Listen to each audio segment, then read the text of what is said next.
Hello दोस्तों, आज हम बात करेंगे single vs joint home loan. कौन सा आपके लिए बेहतर है? चलिए दोनों के फायदे और नुकसान विस्तार से जानते हैं।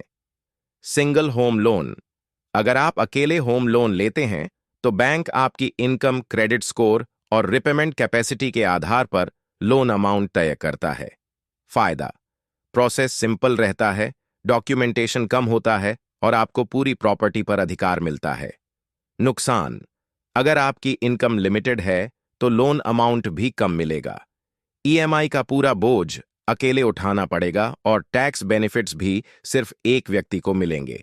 Joint home loan. अगर आप अपने जीवन साथी, माता पिता या भाई बहन के साथ जॉइंट लोन लेते हैं तो दोनों तीनों की इनकम जोड़कर बैंक लोन अमाउंट तय करता है। फायदा: ज्यादा लोन अमाउंट मिल सकता है जिससे आप बड़ा या बेहतर घर खरीद सकते हैं। ईएमआई का बोझ बंट जाता है जिससे फाइनेंशियल प्रेशर कम होता है। दोनों को टैक्स बेनिफिट्स मिलते हैं। सेक्शन 80C और 24B के तहत प्रिंसिपल और ब्याज पर अलग अलग छूट। अगर कोई एप्लीकेंट महिला है तो कई बैंकों में ब्याज दर भी कम मिलती है। नुकसान: सभी को एप्लीकेंट्स की क्रेडिट हिस्ट्री और डॉक्यूमेंटेशन जरूरी है। अगर किसी एक की इनकम या क्रेडिट स्कोर में दिक्कत है तो लोन अप्रूवल में परेशानी आ सकती है। लोन चुकाने में किसी एक की चूक का असर सभी पर पड़ेगा। प्रॉपर्टी की ऑनरशिप सभी के नाम पर होगी, जिससे भविष्य में बंटवारे या विवाद की संभावना भी हो सकती है। कौन सा चुनें?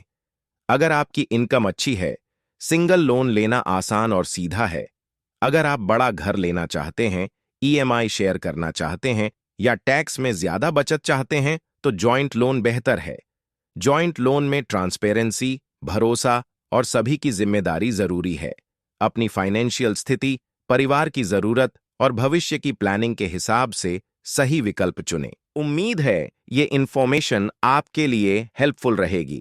अगर आपका कोई सवाल है तो कमेंट सेक्शन में जरूर पूछिए। ऐसी बहुत सारी प्रॉपर्टीज के ऑप्शंस हमारे पास अवेलेबल है, तो आप कब विजिट करेंगे? और ऐसी और वीडियो के लिए हमें फॉलो और सब्सक्राइब करें, वीडियो को लाइक और शेयर करें।